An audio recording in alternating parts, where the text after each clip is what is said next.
Cloud Test Drive. Ce Cloud Test Drive, c'est plus des hands-on, c'est-à-dire que vous allez vraiment, je vais vous donner la main sur la plateforme Oracle Cloud. Vous allez provisionner des instances, vous allez déployer des Docker, vous allez vraiment travailler vous-même. Je vais vous expliquer un petit peu tout ce qu'il y a, ce que Oracle propose dans la partie Cloud. Et à partir de là, je vais vous passer sur des labs que vous allez faire. Si vous avez des PC, très bien. Si vous n'en avez pas, on va voir si on peut créer des groupes. S'il y a quelqu'un qui a un PC, vous pouvez travailler avec quelqu'un d'autre. Alors, ce qu'on va faire, c'est la première des choses, je vais faire une overview globale sur la partie infrastructure as services, platform as services chez Oracle. Après, je vais vous passer la main hands-on sur la partie qu'on appelle Compute Cloud Services. Vous allez vraiment créer une instance sur le cloud et déployer une application open source. On va parler de la partie DevOps, la plateforme DevOps chez Oracle. Et la dernière partie, c'est la création de conteneurs Docker. Okay. Alors, ce qu'il faut savoir, c'est qu'aujourd'hui, sur la partie cloud, et c'est très important, quand on parle du cloud, je ne vais pas demander aux clients de venir changer finalement l'architecture interne qu'ils ont. Finalement, ce qu'on appelle l'old world. Ils ont des ERP, ils ont des CRM, ils ont des applications custom développées en n'importe quel langage. Vous savez très bien qu'il y a des banques qui utilisent du COBOL, et qu'il y en a qui utilisent du .NET, du Java et ainsi de suite. Le but avec le cloud, c'est d'arriver à ça. Finalement, rester sur le monde que vous avez et venir l'intégrer avec les nouvelles technologies. C'est-à-dire quand je vais parler de mobile, je ne vais pas vous demander au client de changer ce qu'on appelle legacy system pour intégrer le mobile. Et on ne va pas modifier les CRM pour intégrer par exemple l'intelligence artificielle. Mais on va venir intégrer tout ça d'une manière complètement native, complètement standard. Et c'est là où on va avoir l'ancien monde avec la partie, on va intégrer la partie sociale, la partie mobile, la partie chatbot, la partie cloud, la partie SaaS et ainsi de suite. C'est ça finalement le but du cloud. Le but du cloud, c'est étendre les applications courantes qu'on a vers des nouvelles applications pour innover. Le but, c'est quoi? C'est de garder nos clients et d'innover.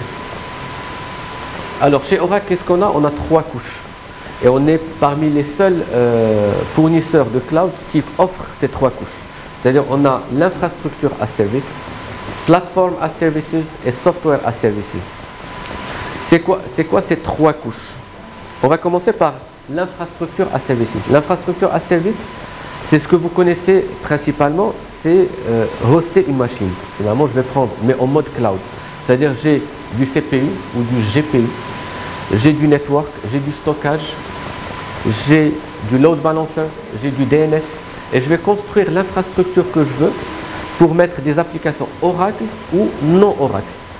C'est-à-dire, c'est ce qu'on va faire pendant les labs. C'est quand je parle de non Oracle, c'est-à-dire je peux mettre une application Microsoft sur le cloud Oracle. Je peux mettre une application open source sur le cloud Oracle. C'est ce qu'on va voir tout à l'heure. Je pense qu'on va déployer Glassfish et Tomcat et ainsi de suite. Par-dessus cette couche, yes, on a tout ce qu'on appelle la partie Platform as Services. Platform as Services, c'est quoi? C'est les outils d'Oracle qui ont été mis sur le cloud. D'accord? Typiquement, et le plus connu, c'est la database. Vous connaissez très bien la base de données Oracle. Aujourd'hui, je peux provisionner une database directement sur le cloud. La différence, je ne parle plus d'installation, je parle de provisioning. C'est-à-dire que j'ai en web un petit wizard, suivant, j'ai une base de données prête à l'emploi. On va avoir, dans la partie database, il y a data management, ça c'est des familles, ce n'est pas des produits. C'est-à-dire dans chaque famille, il y a énormément de services offerts. On a la partie application développement, qui va être finalement tout ce qui est relatif au développement. La partie DevOps, je vais la trouver ici. La partie chatbot, je vais la trouver là. La partie mobile. La partie, on a un nouveau langage de développement. Je vais passer la parole à un collègue tout à l'heure, Jet, Java Extension Toolkit. C'est finalement un toolkit JavaScript pour développer des applications web et mobile. Toute la partie Docker. La partie intégration. Aujourd'hui, on parle beaucoup de cloud. D'accord? Mais ce qu'il faut savoir, c'est que j'ai encore des applications locales chez le client, dans son data center. À un moment, il faut bien que j'intègre ces applications locales avec le cloud. C'est ce qu'on appelle des modèles hybrides. Comment je mets en place le modèle hybride? C'est avec des applications d'intégration. Parce qu'à un moment, il faut que je m'intègre, mais d'une manière sécurisée. Je ne vais pas ouvrir le firewall pour accéder à mes applications. Tout ce qui est data intégration. Imaginez, vous avez une base de données SQL Server locale et vous voulez la synchroniser en temps réel avec une base de données Oracle. Et je parle en temps réel. Et c'est là où on a des applications qui vont faire de la data intégration. Tout ce qui est business analytics, tout ce qui est big data, l'analyse. Vous savez très bien, typiquement, une plateforme big data, quand vous voulez mettre en place une plateforme big data, c'est très lourd. Ça coûte très cher. Il y a énormément de temps pour la mettre en place. Le but du cloud, c'est quoi? C'est minimiser ce temps. C'est-à-dire, en quelques heures, j'ai une plateforme big data complète, qui normalement m'aurait pris plusieurs mois déjà à la mettre en place pour tester mon application big data. Et bien sûr, tout ce qui est sécurité, tout ce qui est gestion de contenu, IT Operation Management, cette partie, c'est la partie CIEM. C'est-à-dire, on récupère finalement tous les logs des applications du client et on les analyse sur une machine très puissante avec du machine learning. Et à partir de là, on sort des tendances et ainsi de suite. C'est pratiquement de la big data, mais sur la partie technique log. D'accord? Il y a énormément de choses sur la partie PaaS. Ça aussi, sur la partie lab, hands-on, on va en parler. Mais comme j'ai dit, chaque élément, c'est une famille. Alors, par-dessus la partie PaaS, qu'est-ce qu'on va trouver? On va trouver les applications, Software as Services. Software as Services, c'est quoi? C'est des applications métiers. Je veux un ERP, je prends juste une souscription, j'ai un ERP. Je veux la partie HR, je prends une souscription, j'ai le HR. Est-ce que vous savez un ERP en combien de temps, un client marocain, en combien de temps a mis en place un ERP? Combien de temps ça prend pour mettre en place un ERP? Des fois plus. Des fois plus. Pourquoi? Parce que c'est très lourd. C'est très lourd à mettre en place un ERP. Là, le but, c'est quoi? C'est déjà de minimiser le temps de mise en place. Très rapidement, j'ai l'ERP, je commence à le customiser. Alors, l'intérêt d'Oracle, c'est quoi? C'est que finalement, vu qu'on gère toute la stack, c'est-à-dire, je reviens sur le slide d'avant, vu qu'on gère toute la stack, c'est l'intégration entre ces trois stacks. Ça veut dire quoi? C'est-à-dire que j'ai une application ERP dans la partie SaaS, si je veux l'étendre, je vais l'étendre avec les applications PaaS. Je veux un nouveau workflow, j'ai des workflows dans la partie PaaS. Je veux plus de stockage, je vais descendre sur la partie IaaS et je vais prendre du stockage. Je veux plus de puissance pour mon SaaS, je vais prendre du CPU côté IaaS. C'est l'intégration finalement entre ces trois couches. Imaginons j'ai une application ici, je donne un exemple, un CRM. Automatiquement, j'ai des API d'intégration. Ces API d'intégration, ils vont être automatiquement déployés sur un catalogue API et je vais utiliser la partie mobile sur la partie PaaS. Et c'est ça le but, c'est minimiser l'intégration, minimiser finalement comment dire, la mise en place des solutions par rapport à ce qui se faisait avant sur la partie on-premises. Voilà, on a la partie IaaS, PaaS et SaaS. Alors, moi sur la partie Cloud Test Drive, comme j'ai dit pour les gens qui étaient là, c'est des hands-on, c'est-à-dire à un moment je vais je vais vous donner l'accès à des environnements cloud et c'est vous qui allez créer des instances cloud. D'accord? Là, je fais juste une présentation et on va avancer. Alors, on va se concentrer sur la partie build et operate. C'est-à-dire là, je suis sur la partie développement. Qu'est-ce que j'ai dans la partie développement?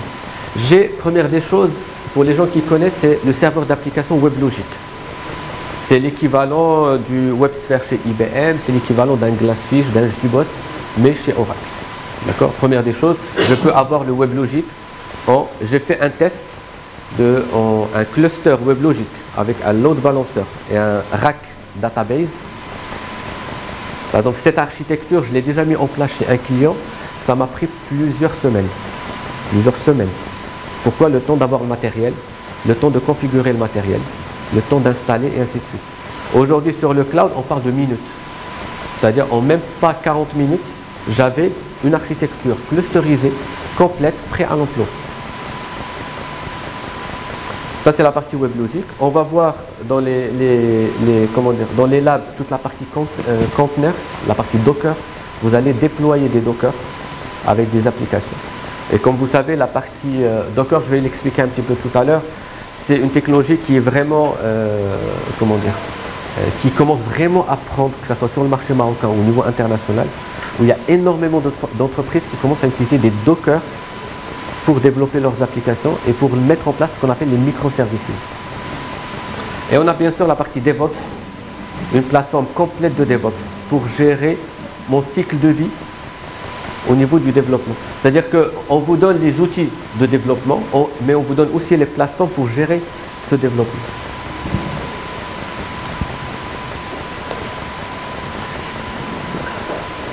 Voilà, ça reprend un petit peu ce que j'ai dit, la partie WebLogic, la partie microservices Docker, et on a des outils qui commencent à apparaître de plus en plus chez Google, chez Oracle, chez tous les éditeurs.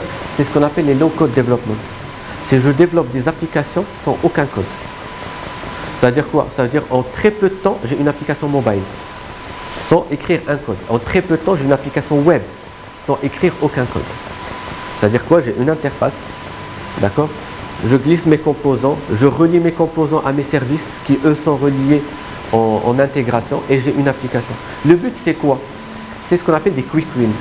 Très rapidement, j'ai une application mobile. Très rapidement, j'ai un besoin d'une application qui est développée. Imaginons l'équipe marketing demande à l'équipe IT une petite application parce qu'ils font une campagne marketing, d'accord? À la place d'aller la développer en toute pièce, ben je peux très rapidement la créer. En une semaine, elle est prête. Je la donne à l'équipe marketing. Ils font leur saisie. Je récupère les données.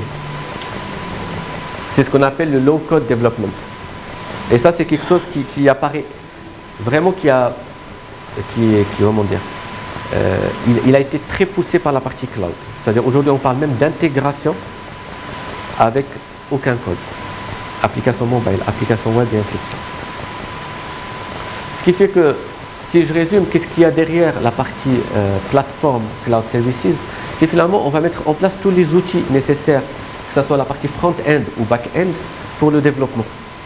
Typiquement, sur la partie front-end, ben, on a le low-code component, on a Jet, qui est JavaScript Extension Toolkit, on a un expert ici, tout à l'heure il va vous expliquer un petit peu ce qu'il y a derrière, d'accord?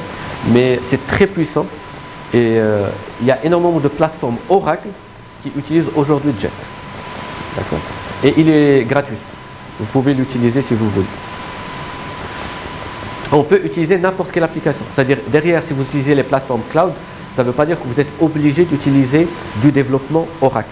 Vous pouvez développer avec du C#, avec du Java, avec ce que vous voulez, et vous intégrer avec les applications cloud.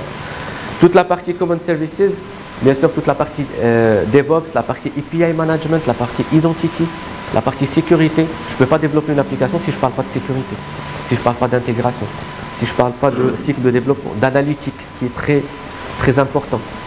Il faut que j'analyse mes données. Ben, aujourd'hui, on a ce qu'il faut. Plus la partie data.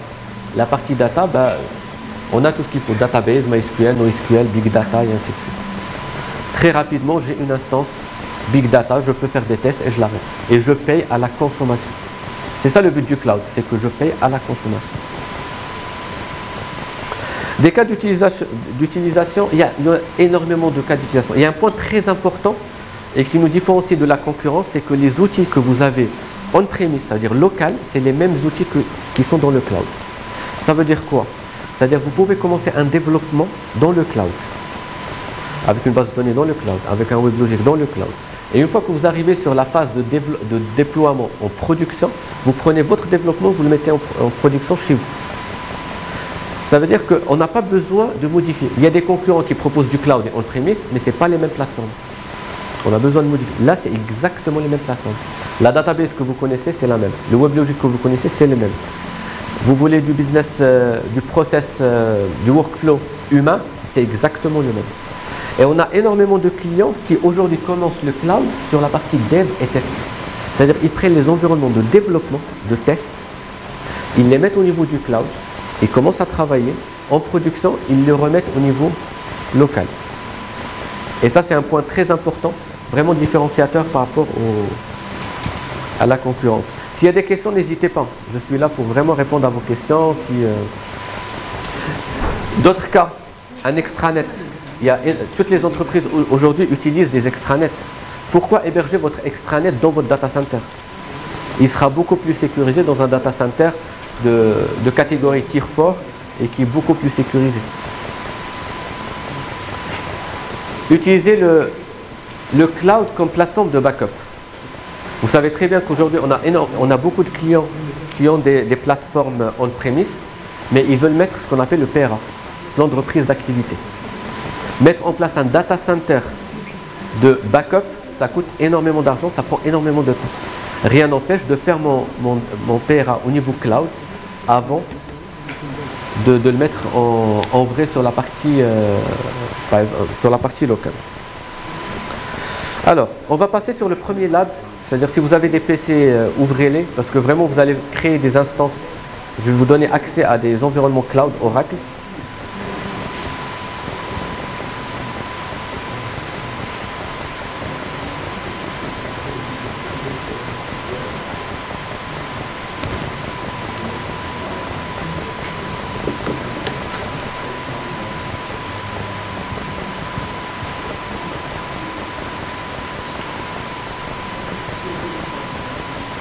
Non, non, il n'y a rien à installer.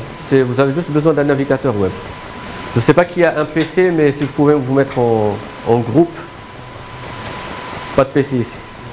On va trouver. Pas de PC ici. Il y a un PC là. S'il y a quelqu'un qui peut déjà venir ici. Et là, on a un autre PC. Mettez-vous en groupe de 3. On va essayer de répartir au mieux. Même de 4.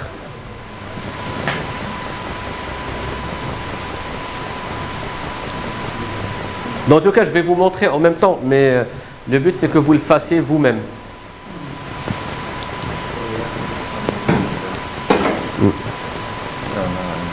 Yes, exact.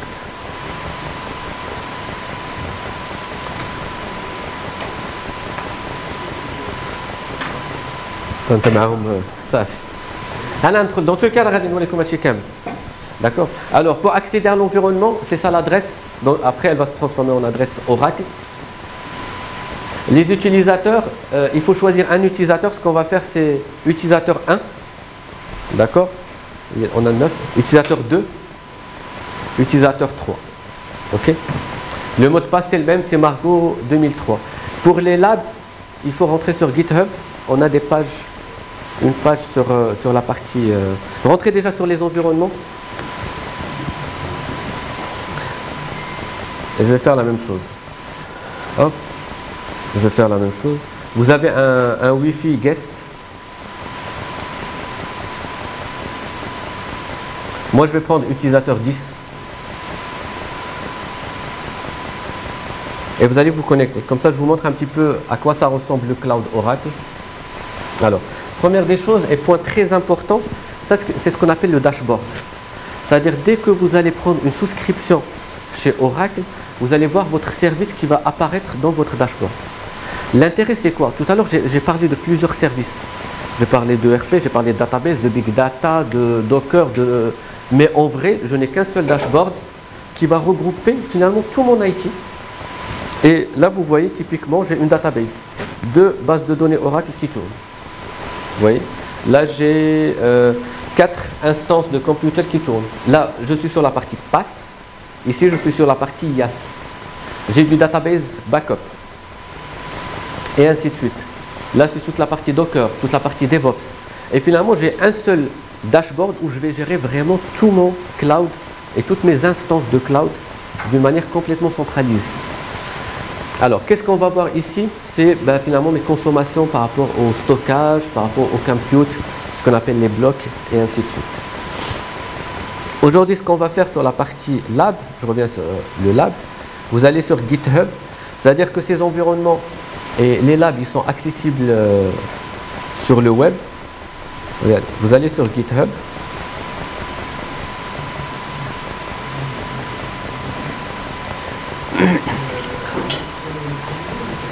Non, le premier lien, c'est l'environnement. Le deuxième, c'est les étapes de le lab qu'il faut suivre.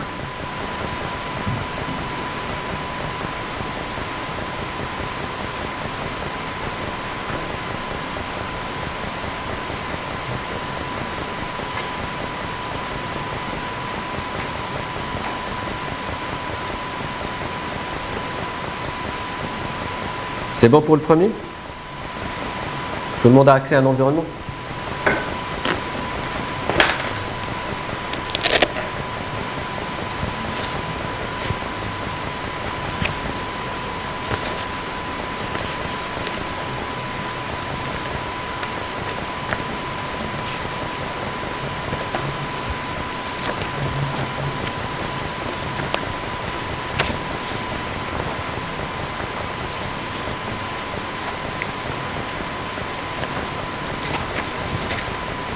Juste avant que j'oublie, parce que si j'ai des formulaires par la suite.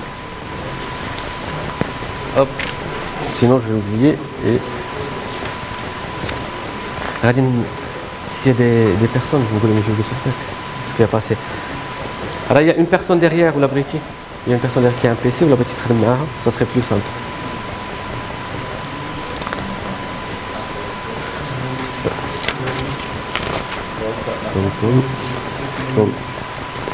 هاد الجوج ما كيحساب مابقاش shaking. Alors, pour le lab, vous allez sur AppDev. Attends, je vous montre. Vous allez sur la partie AppDev, Bitnami, Tomcat. Bitnami et tomcat.md. Et vous avez toutes les étapes à suivre pour déployer une instance avec Tomcat sur le cloud Oracle. D'accord? C'est-à-dire sur le cloud, on ne parle plus d'installer. Je n'installe plus, je provisionne. C'est-à-dire tout ce que je fais, je dis je veux une machine de telle taille et je veux un logiciel, n'importe lequel, qui tourne dessus.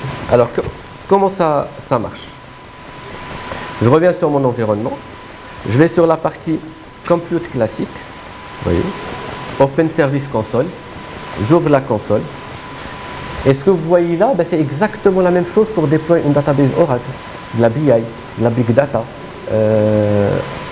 mobile. On va voir. J'ai une session tout à l'heure où je vais parler du chatbot et la partie intelligence artificielle.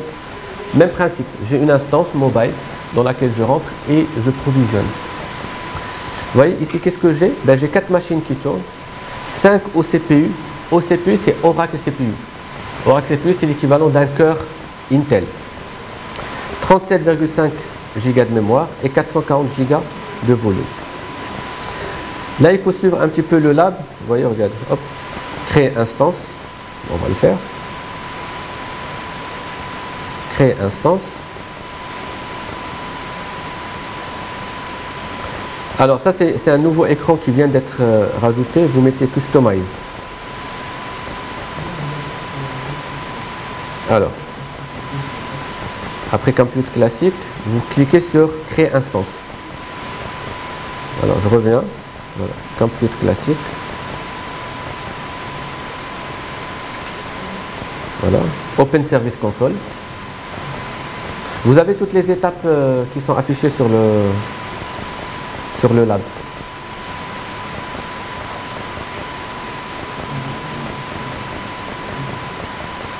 Vous avez accès? Voilà, exact. Et après, vous créez une instance.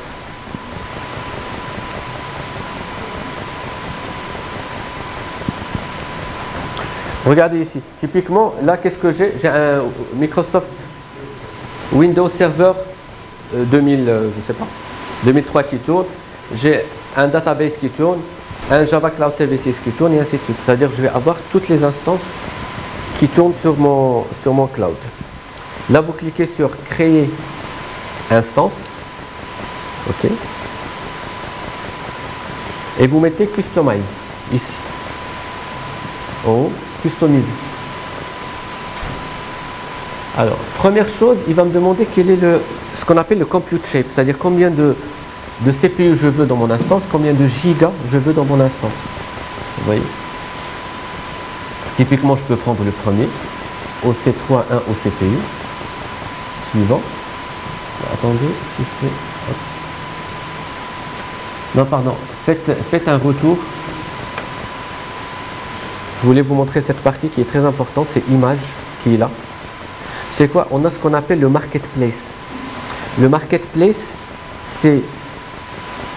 on a à peu près 500 applications, là vous voyez ici, qui sont prêtes à l'emploi. C'est-à-dire tout ce que j'ai à faire, je dis je veux déployer typiquement PeopleSoft ou Microsoft Server 2012 sur mon instance. C'est tout ce que j'ai à faire. Et c'est le cloud automatiquement qui va se provisionner, qui va prendre une image que je veux et il va la déployer. Si ici vous mettez Tomcat, vous voyez, typiquement j'ai Tomcat. Vous mettez lampe,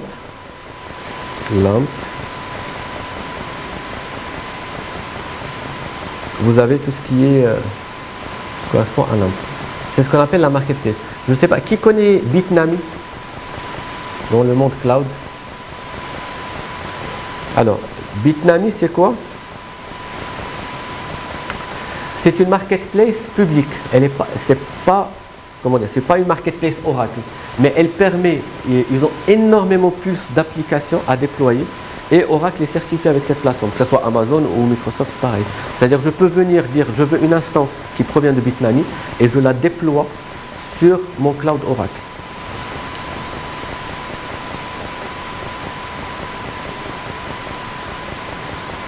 Et là, il y a toutes les explications pour déployer. Alors, je reviens ici, vous choisissez Tomcat.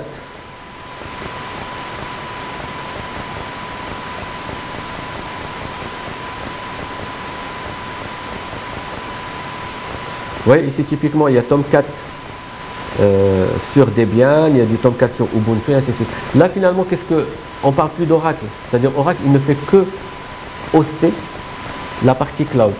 Mais les applications, c'est des applications que vous utilisez open source tous les jours. Vous avez accès à la machine, exactement, c'est comme si elle était localement chez vous. Il y a un point très important, tout est sécurisé. C'est-à-dire tout ce qui est communication avec le cloud, c'est sécurisé. On peut mettre en place un VPN entre le cloud et votre data center.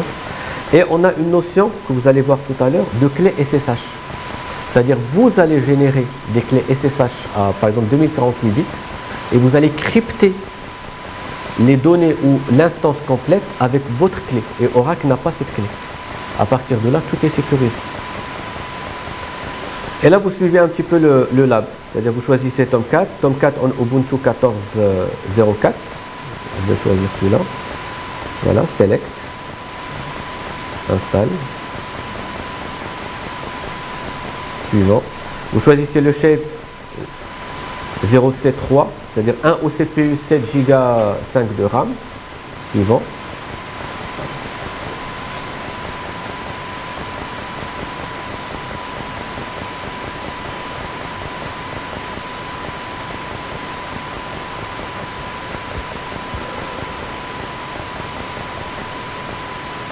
Et là, il faut donner un nom à votre instance. Le plus simple, c'est d'utiliser l'utilisateur que vous avez mis au départ. Ça peut être user 01, user 010 et ainsi de suite.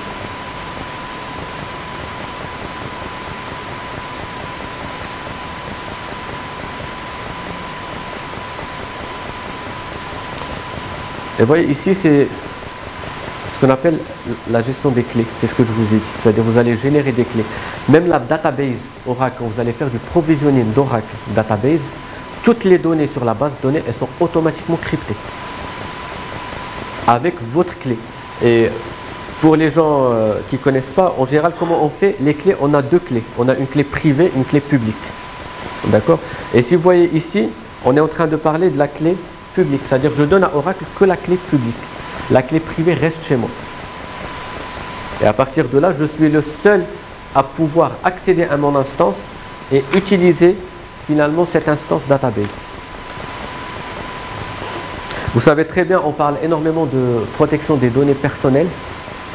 Aujourd'hui, c'est un sujet qui revient qui est vraiment à la mode.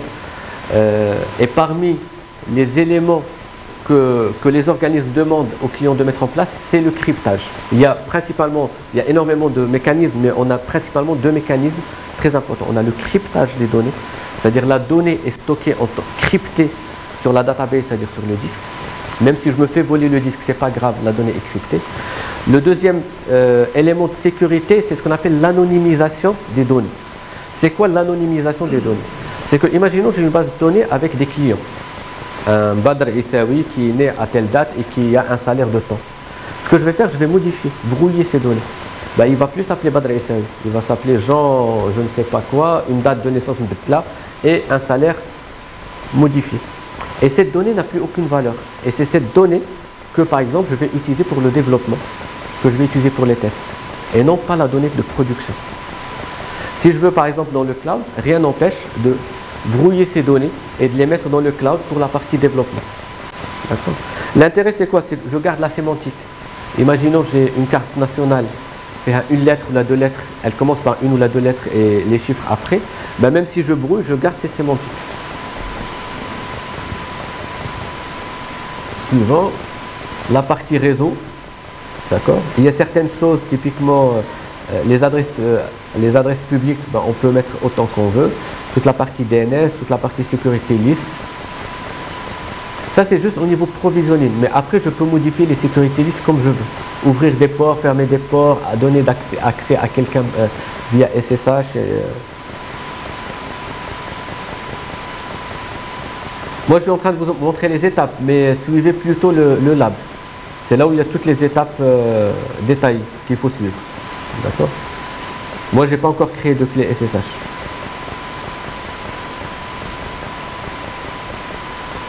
Suivant. Pareil, là, il faut suivre le lab. Et je vais choisir le stockage. Le stockage, on a plusieurs sortes de stockage. Il y a du stockage très performant, par exemple, que je vais mettre au niveau de la production. Et j'ai du stockage beaucoup moins performant, mais pour l'archivage. Juste pour vous donner un exemple de prix, 1 terabyte par mois, ça coûte $1. C'est rien pour une entreprise. 1 tera, $12 l'année, c'est rien. Et ça, les prix que je vous donne, c'est ce qu'on appelle des prix publics. C'est-à-dire, il y a de la négociation avec les commerciaux et le discount. Mais ça veut dire que c'est pour une entreprise, 1 tera, c'est rien. Essayez de mettre 1 tera dans votre data center. Il y a tout le process d'achat et ainsi de suite, et des fois c'est lourd. Ce qui fait que là, dans la partie stockage, ben, je vais acheter en Tera ce que je veux. Je peux acheter du stockage rapide, du stockage d'archivage et ainsi de suite.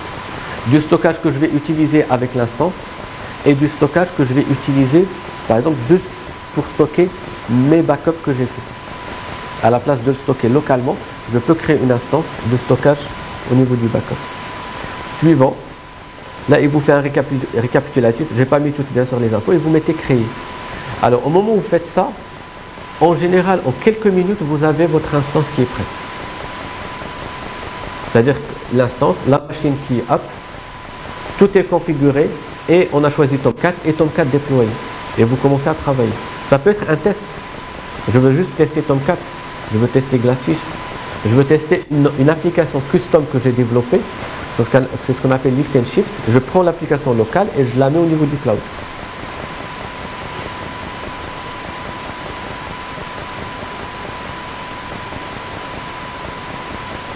Vous suivez un petit peu les étapes. S'il y a quelqu'un qui se bloque, qui est bloqué, qu'il m'appelle.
شكون اللي كتب شي واحد من الدراري شوف هنا كاين واحد ما شاعلش صافي ها انت جلس واحد السنه.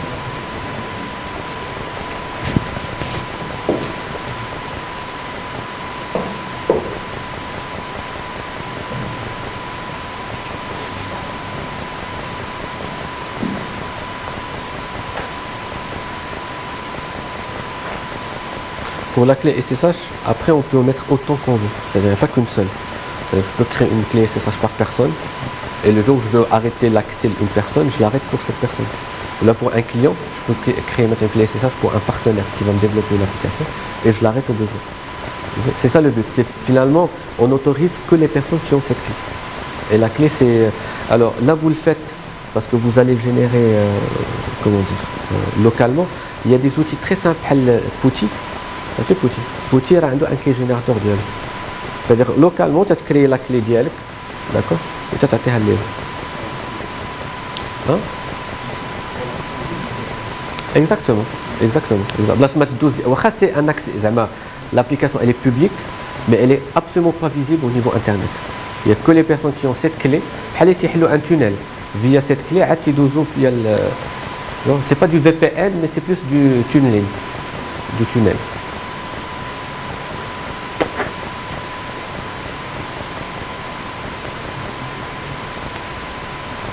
إذا شفتوا تتساراو في البوت. دابا هادشي كلشي تتشوفوا هنا سي في لا بارتي ياس انفراستركتور ا سيرفيس. سي لا où je vais voir network, je vais voir stockage, je vais voir غير نطلع من نيفو لا بارتي بلاتفورم ا سيرفيس لا سوفتوير ا سيرفيس هادشي كله ما تيبقاش يبان ليا. Je veux une base de données. Après comment le network est géré هذا c'est complètement transparent. هادشي on le voit un peu technique parce que on est vraiment في la partie infrastructure. Mais في la database c'est tout ce que j'ai à dire. Maintenant, je veux backup. Automatiquement, il va backuper la database. J'ai pas besoin de dire qu'est-ce que je vais backuper ou la stratégie de backup. Je vais bien maintenant le full, l'incrémental. Et c'est lui qui va le faire. Je veux patcher. Il dit un bouton, tu le patch. Il va patcher. C'est ça le but du cloud. C'est maintenant les problématiques d'installer la machine. J'ai un service, je l'utilise et je paye au besoin. Vraiment, je paye pas l'électricité. J'allume, je paye, j'éteins, j'arrête.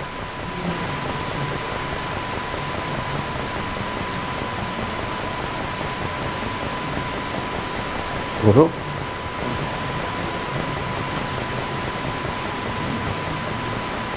Oh, c'est très bien. Voilà.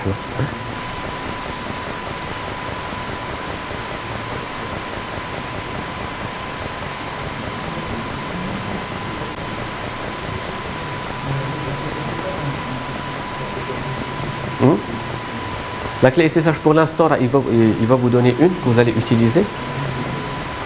Le lab. C'est celle-ci. C'est juste l'image. Là, row. Clique à la row. Et normalement, c'est juste pour la كلها بهذاك الهيدر وكل شيء. دابا هاد la clé en général, c'est vous qui allez la générer. C'est-à-dire c'est l'entreprise qui va générer autant de clés qu'elle veut. وتعطي مثلا une clé لهذا البارtenaire, une clé لهذا la partie مثلا un service interne. Et il n'y a que les personnes qui ont ces clés qui vont accéder. Ou là je décide que l'instance elle est ouverte. Imaginons j'ai une instance démo. Maintenant je suis client, je veux faire des démos. نخليها publique avec une adresse IP ندخل. C'est-à-dire après c'est de la sécurité que je gère au niveau du cloud.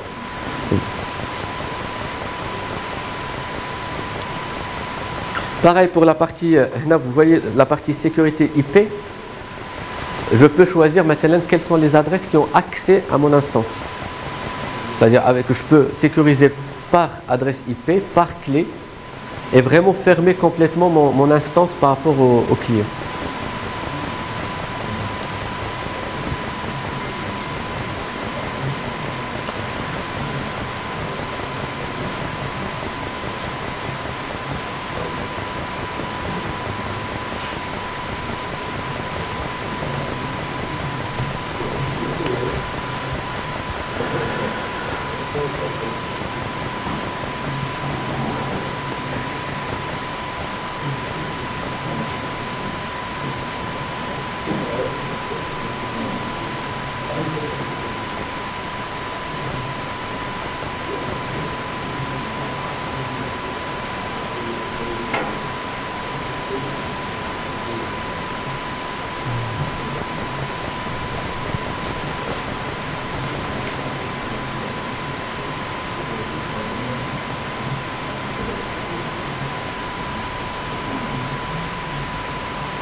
Je connais user 3.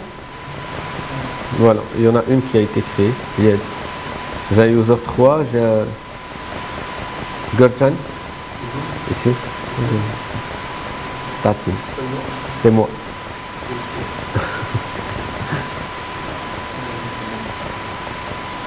Je vais le next one.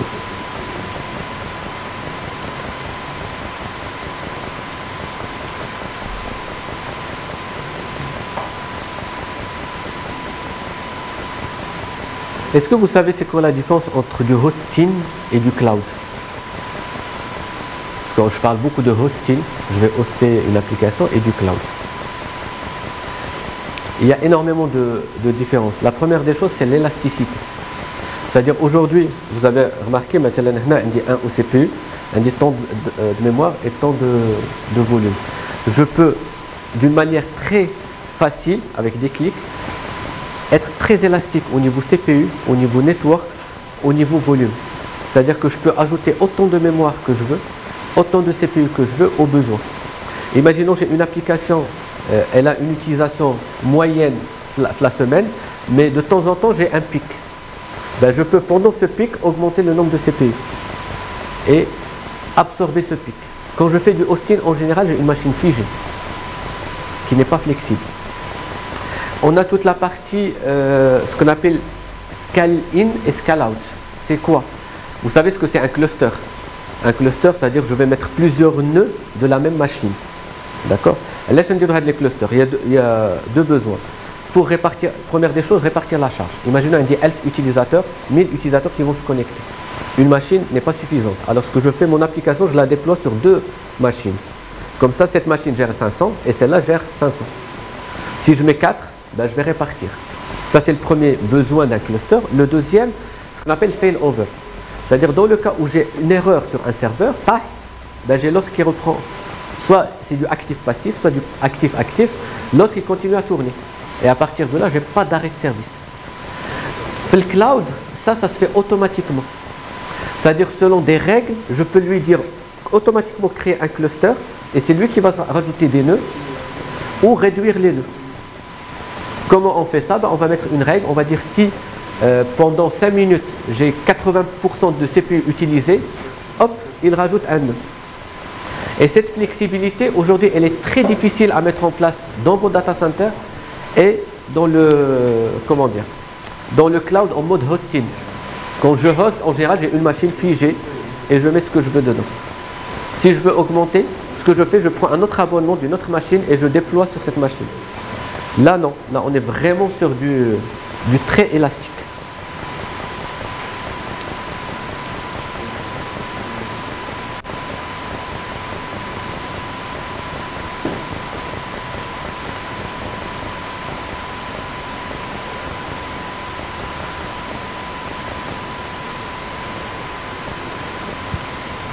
J'ai un user 1. Voilà. J'ai un user 1, user 3, un my instance, je ne sais pas si celle-là c'est un nid. C'est celle-là. Et finalement, j'ai très rapidement, imaginez, en quelques minutes, on a déjà 4 machines qui sont en train d'être installées, provisionnées. This one.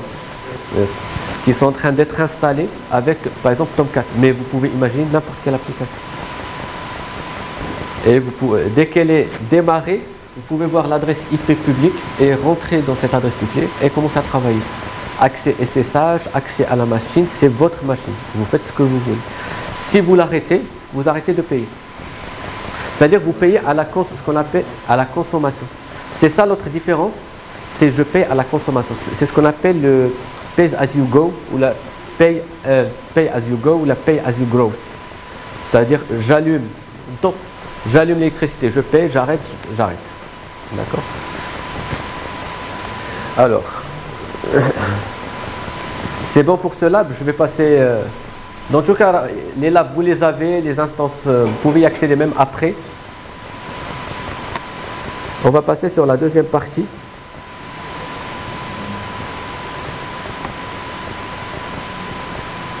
Et c'est un point très important. C'est un autre service. Là, on était sur un service qui s'appelle Compute. Yes. Là, on va passer sur un autre service qui est Developer Cloud Services. Qui parmi vous a déjà entendu parler de DevOps? Est-ce que vous connaissez DevOps? Vous en entendez parler? Très bien. Alors, DevOps, c'est quoi? C'est, par contre, développement agile, projet agile, c'est des méthodes de développement. D'accord? Ça va me permettre de gérer le cycle de vie de mon développement, de A à Z, d'une manière très agile.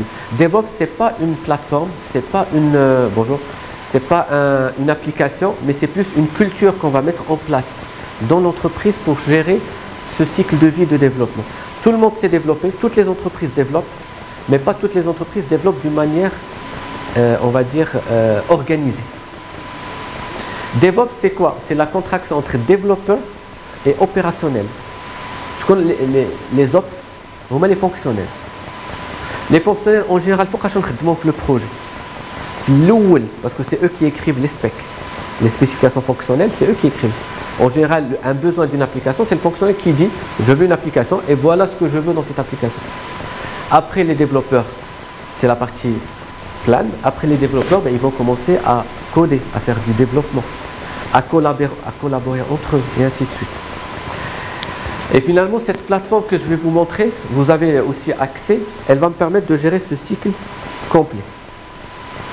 Alors, ce qu'il faut savoir, c'est que c'est une plateforme, certes Oracle, d'accord, mais tous les outils qui sont derrière, c'est des outils open source. C'est-à-dire Oracle n'a pas développé des applications comme Apache Maven ou Apache Ant ou Git, non. Il a pris les standards open source. Tout ce qu'il a fait, c'est qu'il les a bundlés. Il les a intégrés entre eux et il vous a dit voici une plateforme complète pour gérer vos développements. C'est-à-dire, qu'est-ce que je mets sur cette plateforme? Je vais mettre le code source. Je vais mettre les tâches, les issues. Si il a un bug, là, un mail, je vais lui dire de m'ouvrir une tâche. C'est comme Jira pour les gens qui connaissent Jira, une tâche au niveau de l'application. Je vais gérer tout ce qui est déploiement continu, intégration continue. Vraiment tout le cycle. Je vais accéder à la plateforme. On a par exemple typiquement tout ce qui est revue de code. Un développeur qui va faire un commit d'un code, avant qu'il soit intégré sur l'application, peut-être un chef de projet va accéder au développeur Cloud Services. Il va voir comment la ligne elle était, comment elle est devenue. Ok, j'approuve. Ce code, il a été approuvé avant d'être commit au niveau de l'application. Tout ce qui est bien sûr, comment dire, un wiki pour échanger les données, source contrôle, et ainsi de suite. Je vais vous montrer tout ça. Je vais vous faire une petite démo. Alors, ce qui fait que si on voit une architecture plus globale, je peux avoir une application en développement en Java, une autre application en développement en mode microservice. Vous allez faire un lab tout à l'heure avec les Docker, d'accord? Et tout ça, c'est géré avec le développeur Cloud Services. Cette notion de microservice, c'est une notion qui, comment dire, qui fonctionne, qui vraiment, comme j'ai dit tout à l'heure, commence vraiment à prendre. Je vais vous donner un exemple simple, Facebook. Vous rentrez sur Facebook, aujourd'hui, vous rentrez le lendemain, vous allez voir, il y a un petit changement. Il n'a pas été arrêté, il n'y a pas eu un déploiement complet de Facebook. C'est-à-dire qu'il déploie des bouts de fonctionnalités. C'est ça les microservices. Et on va voir finalement c'est quoi, et vous allez vous-même déployer un microservice juste après. Ce qui fait que les développeurs continuent à travailler de la même manière, c'est-à-dire s'ils utilisent Eclipse, ils continuent à utiliser Eclipse, ils continuent à utiliser NetBeans, les outils de développement Dialog. Quand il fait un commit, il va committer au niveau de la plateforme Oracle et automatiquement, on va déclencher maintenant de l'intégration continue et du déploiement continu. Ça veut dire quoi? Ça veut dire que c'est la plateforme qui va faire le build à votre place et il va faire le deploy à votre place. C'est-à-dire au moment où vous committez, en quelques minutes, vous allez avoir sur votre Tomcat l'application committée. La toute dernière application committée. Ça permet finalement d'être dans des cycles de développement très rapides. Parce que déjà, en passant en mode normal, vous connaissez le cycle en V. Le cycle en V, j'écris des specs, je les donne au développeur, il développe et après, via ces specs, je vérifie que mon application c'est bon. On s'est rendu compte que pas tous les projets peuvent être faits en cycle en V. On a mis le cycle agile qui est beaucoup plus agile, itératif, ben la partie DevOps, elle est beaucoup plus rapide que le cycle agile. Aujourd'hui, les applications DevOps, on peut déployer en production toutes les nuits, typiquement, sans aucun arrêt de service. Elle est sans aucun arrêt de service. Parce que comme j'ai dit tout à l'heure, dans le cloud, je peux avoir deux instances. J'arrête celle-là, je déploie ici. J'arrête celle-là, je déploie là. Voilà. J'arrête celle-là, je déploie ici. Je monte celle-là avec la nouvelle version. Je redéploie ici, je remonte, j'ai la même version. À partir de là, j'ai une application sans aucun arrêt de service qui est en train de se mettre à jour petit à petit, petit à petit. L'autre intérêt, c'est quoi? C'est-à-dire la partie microservice. Des fois, vous allez déployer une application complète parce qu'il y avait un petit bug sur un petit module de l'application. Et vous êtes obligé d'arrêter, d'appeler les gens du métier et ainsi de suite. Là, non. Là, je vais arrêter que le module nécessaire, je le déploie de nouveau et je remonte. Toute l'application continue à fonctionner de la même manière. C'est ça, il faut être vraiment dans le monde modulaire, mais jusqu'au bout. Pas j'ai des modules, mais je ne peux pas déployer un module séparément. Là, je dois déployer un module d'une manière séparée. L'envoi de mail, typiquement, je peux avoir un module au niveau de l'entreprise, envoi de mail, point. Toute application qui veut envoyer un mail, elle passe par ce module. Une autre application, gestion des identités, rattachée au Microsoft AD, et ainsi de suite. Et je déploie, et finalement, tout mon IT, il avance d'une manière, finalement, comme si c'était des petits pas. Alors, je vais vous faire une petite démo. Vous avez accès, vous pouvez suivre ce que je vais faire. Alors, je vais faire. Je reprends le lien de tout à l'heure, le même.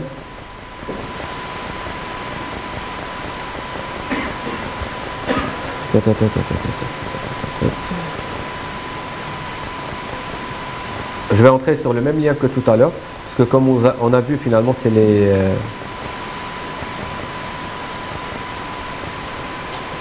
mes services.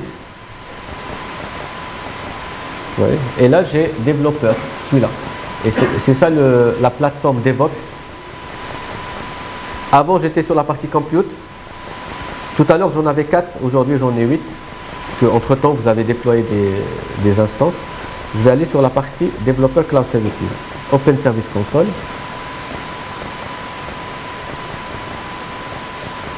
Alors, qu'est-ce que j'ai ici? J'ai mes projets. C'est-à-dire chaque projet, d'accord, va avoir une entrée. J'ai un projet mobile, j'ai un projet web et j'ai un projet SO1. Ben, je vais avoir 3 projets. Quand je clique sur mon projet, qu'est-ce que je vais avoir? Je vais avoir, comment dire, plein de choses. Première des choses, je dois définir ma team. Quelles sont les personnes qui sont en train de développer sur ce projet? Ben, c'est-à-dire, je vais déclarer dans la partie administration, développeur 1, développeur 2, développeur 3. D'accord? Ici, j'ai la partie code source, le repository. Là, il est vide, mais je peux créer un repository Git. Oui, créer. Test Git. C'est-à-dire, j'ai un repository Git dans lequel je vais mettre mon code source. C'est-à-dire, à partir d'Eclipse, tout ce que j'ai à faire, c'est commiter. Et hop, j'ai le code qui apparaît ici. J'ai toute la partie Maven pour la gestion des dépendances, les librairies. Je ne sais pas si vous connaissez un petit peu Maven. Voilà, c'est-à-dire toute la partie Maven, vous l'avez ici. C'est le même Maven, c'est juste qu'on l'a bundlé. Toute la partie release, c'est-à-dire quand j'ai une application, à un moment je vais avoir des releases, c'est-à-dire des versions de cette application. Ben, ces versions d'application, je vais les gérer sur cette plateforme. Tout ce qui est snippet, tout ce qui est merge request, bon, ça rentre dans la partie versionning. Mais le principal intérêt, c'est ça, c'est les issues. C'est que je peux créer une tâche new issue, bug in the welcome page. C'est-à-dire, quelqu'un de fonctionnel, à la place de m'envoyer un mail pour me dire j'ai un bug sur une page, ben, il peut rentrer sur cette plateforme et enregistrer son ticket. Finalement, il faut voir ça comme du ticket. La seule différence, c'est que ce n'est pas un ticket dans l'air, c'est un ticket rattaché à un projet et qui va être affecté à un développeur pour corriger ce ticket. Je vais dire pour quelle release. Typiquement, je suis en train de tester, je suis fonctionnel, je suis en train de tester la version 0.01. Ben, je vais dire j'ai un bug sur la 0.01. Et vous avez tous les utilisateurs qui vont être là, rattachés à ce projet. Ben, ces utilisateurs, ben, c'est vous. C'est user 1, 2, 3, 4, 5 et 10. Là, c'est un, comment dire, c'est des utilisateurs test, mais comment dire, en production, ben, j'aurai les noms des développeurs et je vais dire cette tâche, je l'affecte à l'utilisateur 5, typiquement. Créer issue. Et je vais voir toutes les issues, vous voyez, toutes les issues qui vont apparaître, quand je reviens en arrière, qui sont là. Que ce soit des issues, c'est-à-dire des tâches au niveau bug que je dois corriger, ou sinon c'est les tâches au départ du projet que je dois faire. Créer projet, créer module microservice, et ainsi de suite. Et affecter mes tâches. Notre intérêt, c'est quoi? C'est cette partie. Regardez, time. C'est-à-dire que je ne sais pas que je crée juste la tâche, mais je vais aussi commencer à estimer, faire de la gestion de projet sur cette tâche. J'estime cette tâche à 10 jours. Et j'attends cette tâche le 30. Voilà, le 30. Ok? Et chaque tâche, je vais lui donner un temps. Je vais lui dire celle-là c'est 2 jours, celle-là c'est 10 jours, celle-là c'est 11 jours, et ainsi de suite. Et je vais suivre mon projet d'une façon agile, ce qu'on appelle la méthode Scrum, si vous connaissez, avec les sprints sur cette plateforme. Je vais vous montrer. Typiquement, j'ai créé une première tâche. Pardon. Okay. Save. Je vais créer une deuxième tâche qui s'appelle init project. Je vais l'affecter à une autre personne, le user 1. Créer issue.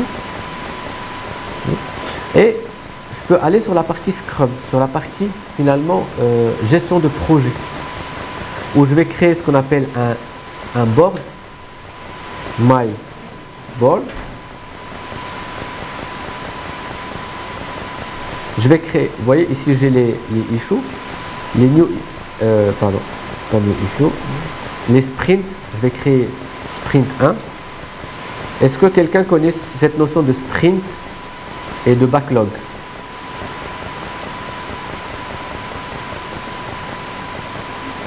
Les amis, sprint, backlog, ça vous dit quelque chose? Alors en développement, ce qu'on fait, c'est on a un projet, d'accord, qui va être étalé maintenant sur 2 mois. Ce qu'on va faire, on va définir des sprints qui vont de 1 semaine à 4 semaines. C'est-à-dire quoi? C'est-à-dire au bout de ce sprint, normalement, je dois avoir quelque chose qui doit être déployable. Ça peut être une fonctionnalité en production que je vais donner finalement aux fonctions à utiliser. Je vais définir des sprints maintenant en 2 semaines. Mon backlog, c'est quoi? C'est toutes les tâches que je dois faire au niveau de mon projet. Et je vais définir avec un simple glisser-déplacer que l'initialisation du projet, ben, elle va dans le sprint 1. Par contre, ce bug, il est mineur. D'accord? C'est-à-dire que c'est le chef de projet qui va décider que ce bug mineur, il va aller sur sprint 2. Et je vais gérer finalement ma gestion de projet de cette manière avec des sprints. D'accord? Et avec mon backlog. À chaque fois que j'ai des tâches, ils vont s'afficher au niveau du backlog et je vais les déplacer au niveau des sprints. Alors, il y a énormément d'entreprises qui utilisent cette méthode, mais en post-it. C'est-à-dire que j'ai un tableau, pas tableau clair, visuel, où tu as backlog, tâches faites, tâches en cours d'être faites, où tu dis des post-it. هو داك لو backlog. Tu mets le post-it, tu mets première étape et ainsi de suite. L'intérêt, c'est quoi ici? C'est finalement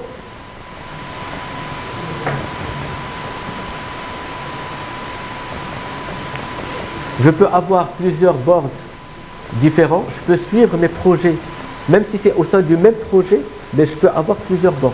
Un pour l'application mobile, un pour l'intégration, un pour le développement et ainsi de suite. Notre intérêt, c'est quoi? C'est que sur la même plateforme, j'ai mon code source et j'ai mes tâches.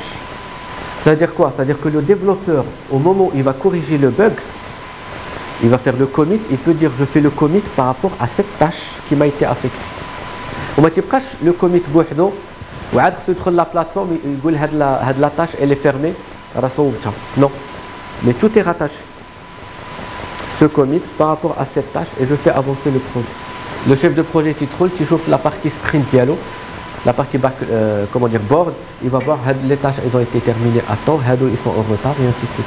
Et il peut faire sa gestion de projet. On a tout ce qui est le build, c'est le déploiement continu et l'intégration continue. Ça veut dire quoi?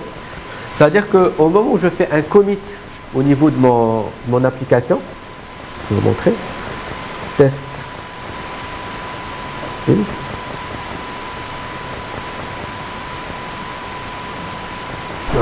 Alors, vous avez créé une instance avec Tomcat, juste avant. C'est-à-dire si je fais du développement en Java, ben, j'aimerais bien déployer automatiquement mon développement web sur cette instance Tomcat.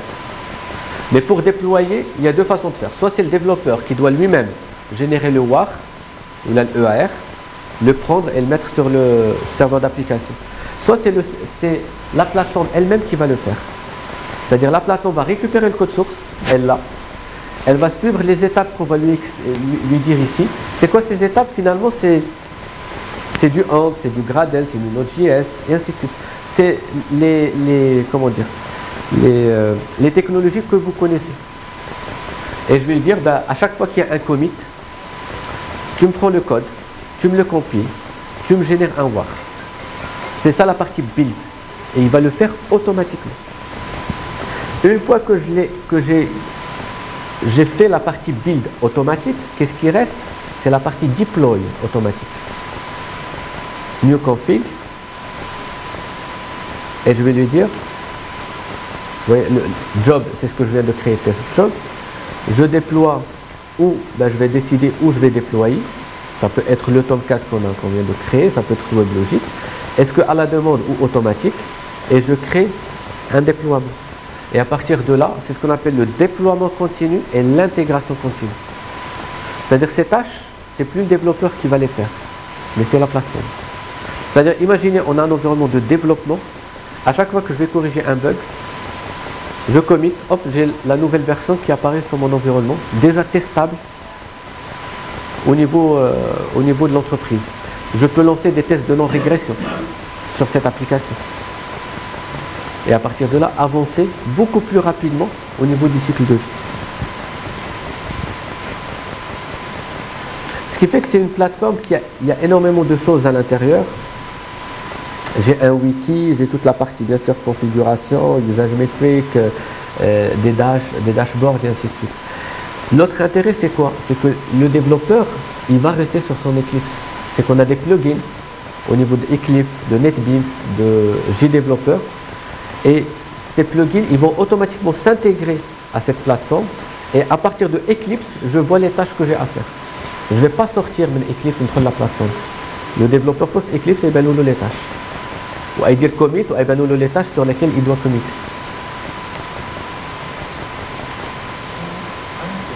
Yes.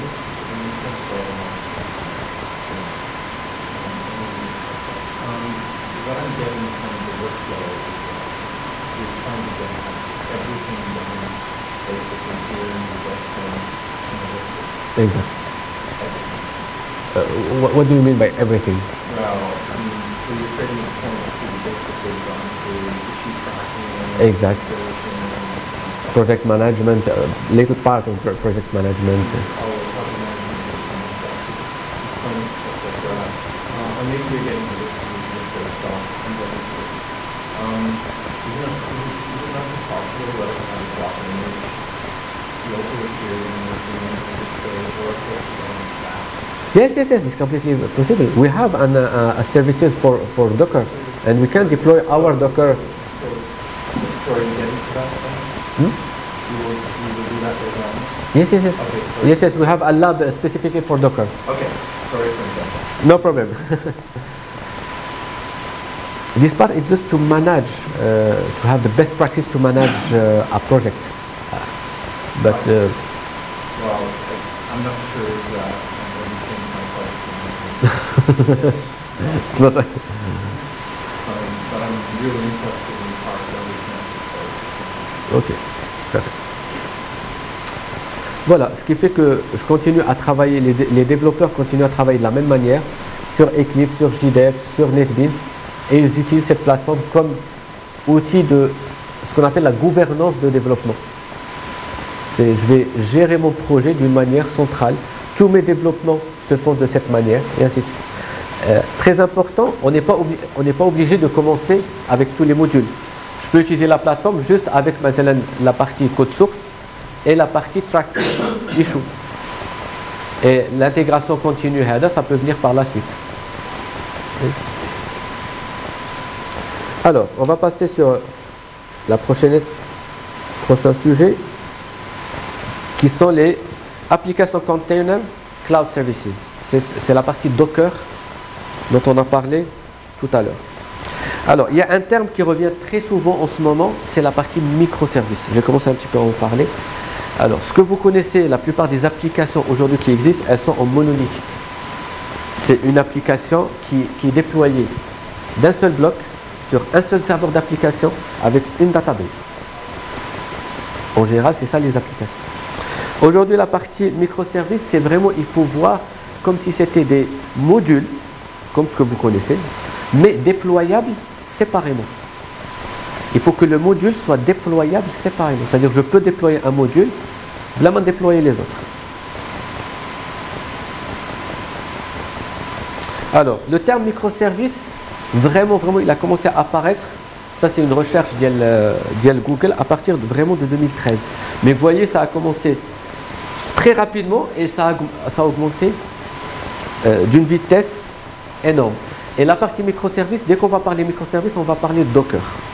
D'accord, la technologie des containers sur la partie microservices. Comment il faut voir le microservice? Aujourd'hui, vous avez une application de type monolithique, une seule infrastructure, un seul data store, une seule application, une seule user interface. C'est ce que vous connaissez comme application. D'accord? Mais le problème, c'est quoi? C'est que Java, il est bien, mais certaines choses. .NET, il est bien, certaines choses. Ou C++, il est bien d'autres choses. Un WebLogic, il est bien, حاجة. Un JBoss, et ainsi de suite. C'est finalement, on se retrouve avec une application où on est obligé d'écrire des choses en Java, sauf que peut-être que le mieux, ça ne serait pas du Java. Ça serait peut-être du C++. Peut-être que je vais utiliser une database Oracle, mais peut-être que pour une partie, ça serait bien d'utiliser du NoSQL. Et ça, c'est des besoins qui commencent à apparaître vraiment chez les clients. Et c'est pour ça qu'on va passer de ce modèle au modèle qu'on appelle polyglotte. C'est-à-dire quoi polyglotte? C'est-à-dire que je vais parler plusieurs langages. Je ne vais plus être restreint un seul langage, une seule plateforme, une seule database. Je peux avoir un microservice développé en PHP, MySQL, et il me donne des API. Un microservice développé en Java, Tomcat, et une base de données Oracle. C'est du NoSQL et ainsi de suite. Le but, c'est quoi? C'est qu'ils doivent communiquer entre eux. Tout simplement. Tout simplement. La communication, c'est qu'on va mettre en place des API de communication. L'intérêt, c'est quoi? C'est que, imaginons, j'ai un bug sur ce microservice, je vais faire le déploiement que sur ce microservice. Et tout ça, ça reste intact. Je ne vais pas les toucher. Alors, microservice, soit je vais développer mon microservice en voie de mail. Je le développe d'une manière, comme si c'était un bloc étanche. Je le déploie en voie de service et je vais appeler pour l'envoi de service. Soit, il faut commencer maintenant à réfléchir service. C'est quoi une base de données? C'est quoi la base de données Oracle? C'est un service. C'est quelque chose, je ne veux pas savoir ce que c'est, qui me donne un port où je mets des données. Point, c'est un service. C'est quoi un Tomcat? C'est un service. Un service où je vais mettre une application web qui va me répondre. Et ainsi de suite. C'est-à-dire tout est service. Et aujourd'hui, la technologie Docker permet de faire ça. C'est-à-dire, pour les gens qui connaissent, je vais vous montrer le site de Docker. Regardez, vous allez sur Docker Hub. Tout ça, c'est open source. Ça, vous pouvez l'utiliser. Je ne sais pas. Je vais taper Oracle, allez. Il y a des personnes qui connaissent Alfresco, gestion de documents. La GED, c'est une GED open source, qu'il y a une Odo, un ERP open source. Qu'est-ce qui se passe? Oracle. Voilà. Regardez, je vais là. Ça c'est pool, c'est-à-dire le nombre de fois que ce Docker a été téléchargé, déployé. Je clique sur Oracle Linux. Qu'est-ce que je vois? Ça c'est Oracle Linux, ça c'est le, comment dire, Oracle 12c, une database. J'ai une database 12c, la dernière version. Tout ce que j'ai à faire, c'est écrire ça. C'est la seule commande que je tape, et sans exagération, la seule que je tape pour avoir une base de données 12c. Finalement, c'est quoi cette base de données? C'est un Docker installé sur quoi? C'est pas mon problème. Comment ça tourne? C'est pas mon problème. L'intérêt, c'est que ça réponde. J'ai un port, peut-être 1521, et il va me répondre. J'ai Alfresco. Alfresco. Et après, je vais vous expliquer. Regardez, je rentre sur Alfresco typiquement. Il y a énormément. Pareil, une ligne. Il va télécharger le Docker. Finalement, c'est quoi le Docker? Tout à l'heure, je parle d'un Docker. Si je banalise, c'est comme si on disait une mini machine virtuelle. C'est pas une machine virtuelle, mais c'est une mini machine virtuelle. Le problème des machines virtuelles, c'est quoi? C'est qu'en général, quand je veux installer, par exemple, un Oracle, ou un Alfresco, ou un MySQL, ou un Tomcat, il y a des prérequis sur cette machine virtuelle que je dois mettre. Prérequis au niveau du corps noyau, prérequis au niveau des folders, prérequis au niveau des utilisateurs que je dois créer, ainsi de suite. Le Docker, tout ça, c'est à l'intérieur du Docker que ça se passe. C'est-à-dire quand je vais avoir sur la même machine 4 Docker, peut-être celle-ci, elle tourne sur du Ubuntu, celle-là sur du Debian, celle-là sur autre chose, et ainsi de suite. Et chacun a les prérequis à l'intérieur du Docker. Et c'est complètement étanche. L'un n'impacte pas l'autre. C'est comme si c'était des petites machines virtuelles qui tournent les unes à côté des autres. Tout ce que j'ai à faire, c'est exposer le port. Oracle, c'est 1521. Alfresco, c'est peut-être 80-80. Tomcat, c'est 80. C'est tout. Et je commence à utiliser ces Docker d'une manière très flexible. Je vais vous montrer un cas. Regardez, je vais vous montrer, ça c'est... est-ce que je l'ai... Là. Non. Là, j'ai pas. C'est pas grave. Mais l'intérêt, c'est quoi? C'est finalement arriver à ça. C'est-à-dire je peux avoir un microservice, une base NoSQL, un microservice Oracle, un microservice Tomcat et un microservice JBoss qui tourne sur ma machine d'une manière complètement étanche. Chacun, il inclut les binaires nécessaires, les librairies nécessaires, les versions nécessaires et personne n'impacte l'autre. Et je peux avoir autant de Docker que je veux sur la même machine. L'autre intérêt, oui.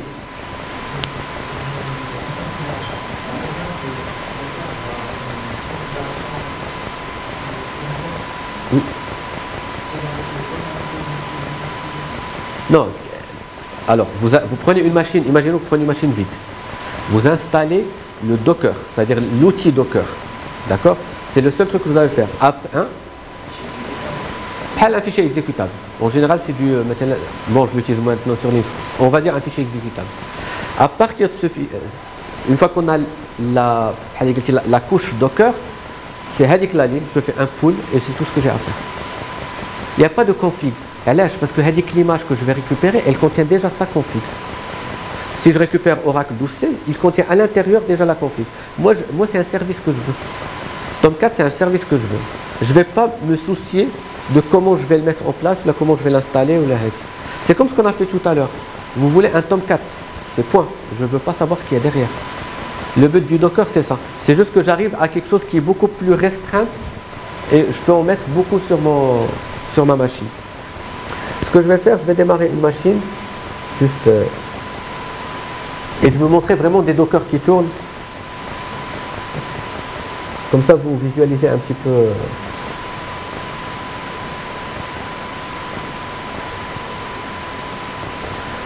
Alors,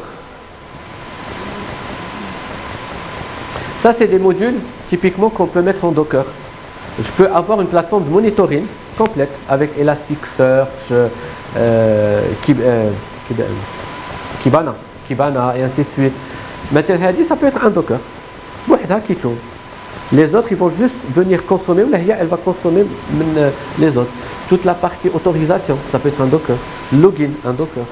Mais rien n'empêche que Hadi, peut-être, elle ne tourne pas sur la même plateforme que celle-là. C'est pas écrit de la même manière qu'une autre. Moi, tout ça, c'est des services que je mets en place et qui vont utiliser les uns et les autres.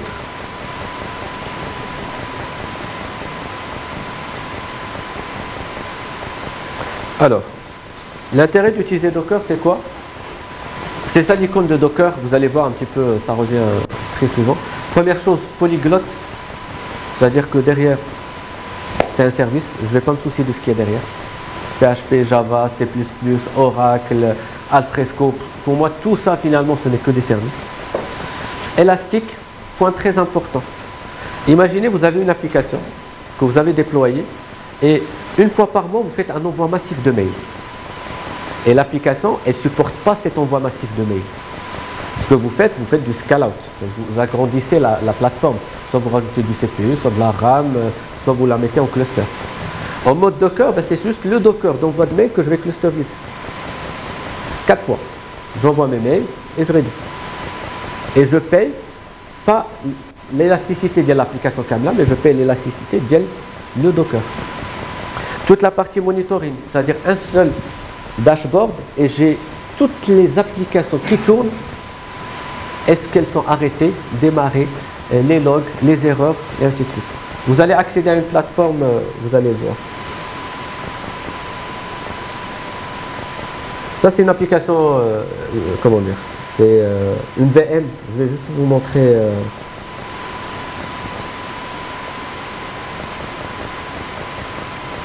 À quoi ça ressemble.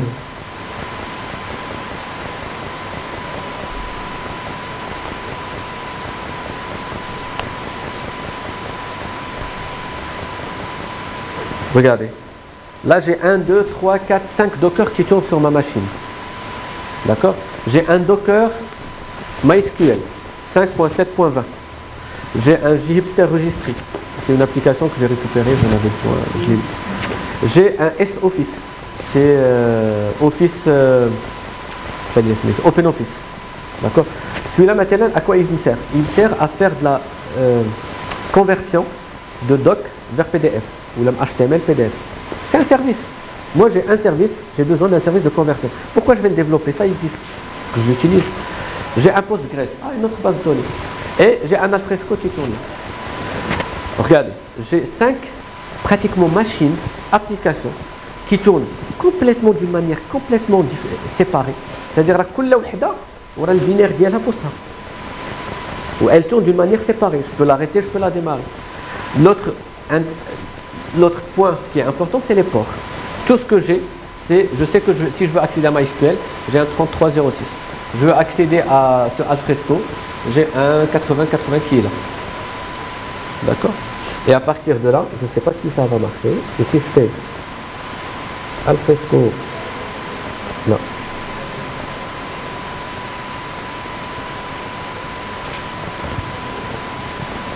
Ben, j'ai mon Alfresco qui est là. Vraiment, cette partie Docker, c'est quelque chose qu'il faut vraiment que vous commenciez à regarder parce que c'est le futur du développement. Pas que du dev. Bon, moi je l'utilise en ligne de commande, d'accord? C'est-à-dire là, si je prends une des lignes que je vous ai montrées, je la tape, j'ai un nouveau Docker qui se télécharge, se déploie et il est prêt à l'emploi. D'accord? Alors, là vous avez un...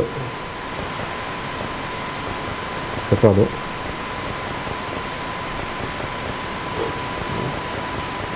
Alors, j'avance et après je vais vous passer la partie lab. Alors, la partie Docker, aujourd'hui, Oracle est en train d'investir énormément sur cette technologie, que ce soit sur la partie IaaS ou sur la partie PaaS. D'accord. Ce qu'on va voir, c'est qu'aujourd'hui, il y a des machines, vous allez sur n'importe quel provider cloud, je prends OVH, IBM, Amazon, vous avez une instance Docker.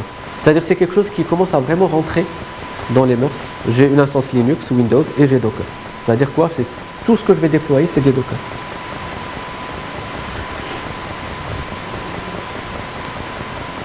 Alors, Là, c'est un autre environnement. Et vous allez déployer un Glassfish, toujours open source, sur un Docker, sur cette plateforme. Vous accédez à ce lien.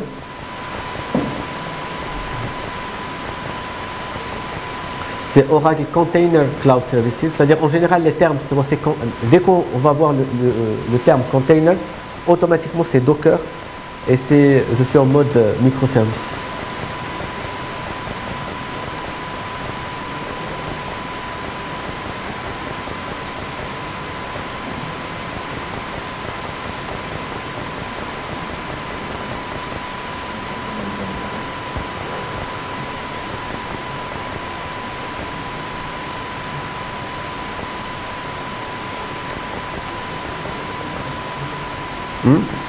Ça marche pas?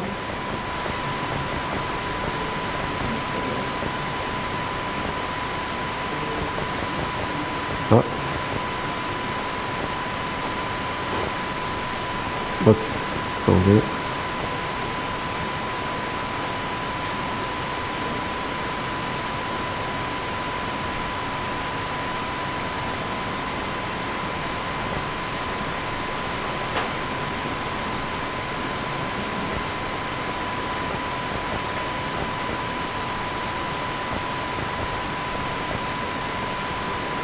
Utilisez cette URL à la place.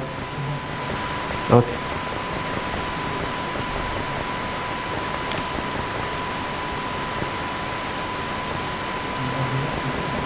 Exact.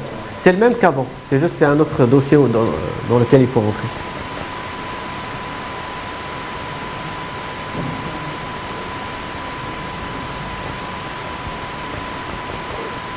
C'est ça la plateforme Oracle Container Cloud Services.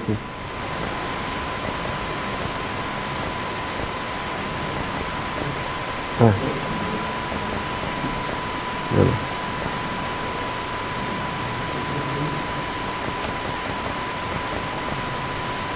Ouais.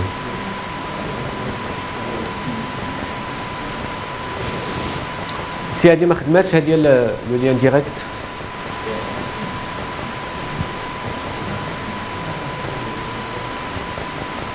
You have a problem? Yeah. Yes, it's normal because it's a demo awareness, it's not a production one. Yeah. Which means that it's not actually going to... You just have to accept the...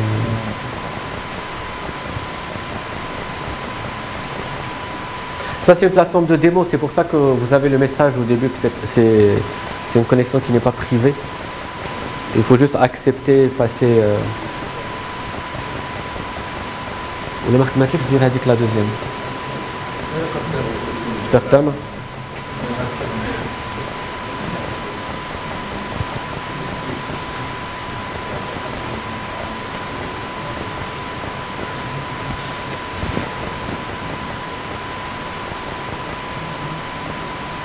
Et vous voyez ici dans la plateforme, le terme qui revient souvent c'est, vous allez voir, c'est services. Je vais déployer des services, vous voyez, avec Apache, avec Cassandra, avec et ainsi de suite. Soit c'est des services que j'ai développés moi-même, que je vais déployer en Docker, soit c'est des services qui existent comme Alfresco, comme Oracle, comme MySQL, et que je vais récupérer pour déployer.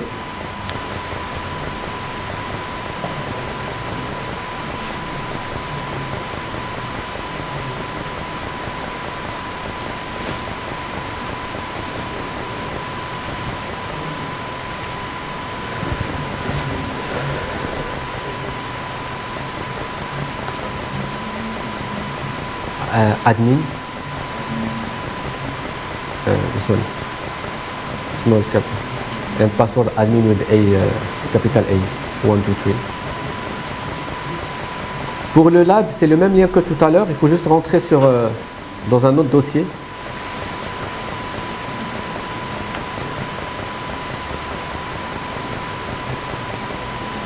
Vous allez sur la partie AppDev, Container, et Glassfish import. Et vous avez le lab à suivre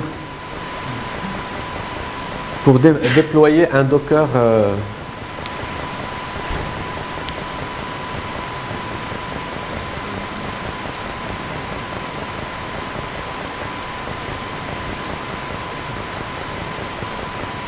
Ouvrez le lab ou chauffe le. عندك le lien؟ أنا الماتériel.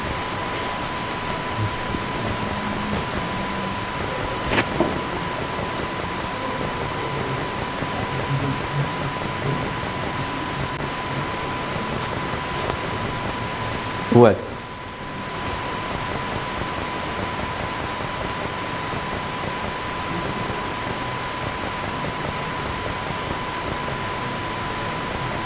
Vous avez accédé? C'est ça qui va accéder? Oui. عندك internet هنا 50 86 15 55. بس اليوم هذا نورمال ولا يصير صافي؟ جربتي البروميير يوم؟ جوجهم ما عطاوك والو. لا كنت انا ما تشوف من داخلي.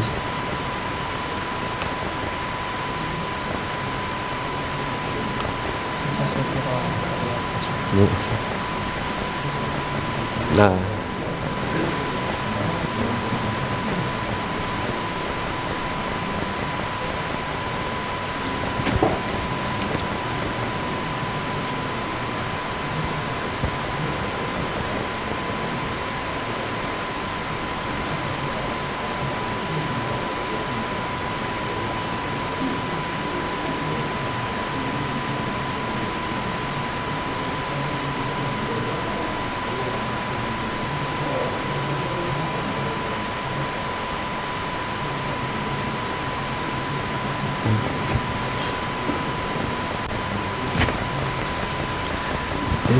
you can just have a social now or actually you can have a mobile for the mobile until this application chatbot something like that.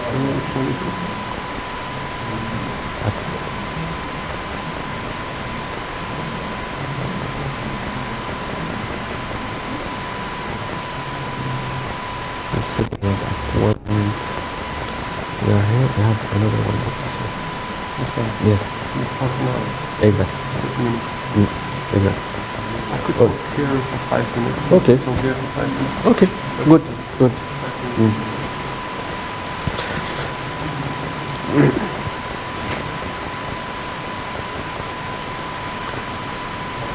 So, ce qu'on va faire, le lab, l'environnement هو عندكم, le lab عندكم. J'aimerais bien passer la main à un collègue, à moi qui est spécialisé sur la technologie dont j'ai parlé tout à l'heure, JET, JavaScript Extension Toolkit. C'est un langage de développement JavaScript qui est open source, gratuit chez Oracle, que vous pouvez utiliser. Principalement pour tout ce qui est mobile et tout ce qui est web. D'accord? JET, J-E-T, JET. Vous pouvez rentrer sur la partie Oracle et l'utiliser. Et typiquement, cette application, JET, que vous pouvez développer, ben, vous pouvez la déployer sur un Docker. Et que ça soit comme un service. So I want to very quickly, and I'm sorry, I don't speak French or Arabic, so I guess I need to get your microphone. Okay, so very quickly, I want to, in 2 minutes, cover a pretty big topic, and I'm going to talk about it some more on tomorrow at, so here we are today, so on Wednesday at 4. At 4:30 there's a topic called Finally Enterprise JavaScript is Easy, which is an introduction to the topic of Oracle JET. And Oracle JET, this is the URL, oraclejet.org, stands for JavaScript Extension Toolkit. And this is Oracle's front-end platform for doing JavaScript. If you've used Angular or React or Vue, it's comparable to that, but it's Oracle's way of doing that. And the key difference with Angular is a framework. And this is a library-based collection of open source solutions. So Angular says to you, here is a big stack of this is everything, and you create your application on top of that. And Jet says, here is jQuery, here is require.js, here is Knockout, here are some libraries, this is a starting point for you, and you can extend it with your own library. So it's a modular architecture. To show you how to get started, it's very easy. Here I am on the command line. So I'll create a new application. Terminal, here's my terminal. Make it really big. So look here. So I'm going to go into my folder. And I'm going to say ojet create conference planner. And then put in the name of a template. And now, by means of this utility, ojet, which you can install on your system by means of npm. So there's npm install -g Oracle Jet. You will be able to create applications because under the hood what is used here is npm and Yeoman and these other small tools are being used here. So now my application is finished. So now I go there, see the conference planner. Let's see where I am. CD DevOps, CD conference planner. Okay, here I am, and now I do ojet serve. And now my application starts up. And look, I have a basic application with different tabs, and I can make the resolution smaller, and then I have a responsive application. So you can see I have the starting point of a responsive application in 2 minutes. So this I can open into, for example, NetBeans. So here is NetBeans. Open this application. And here it is.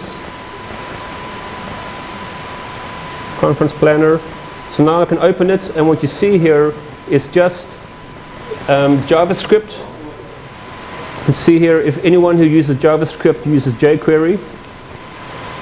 So here you can see jQuery. It's jQuery, require.js for modularity, Knockout for data binding. So it's a generic architecture for creating JavaScript applications.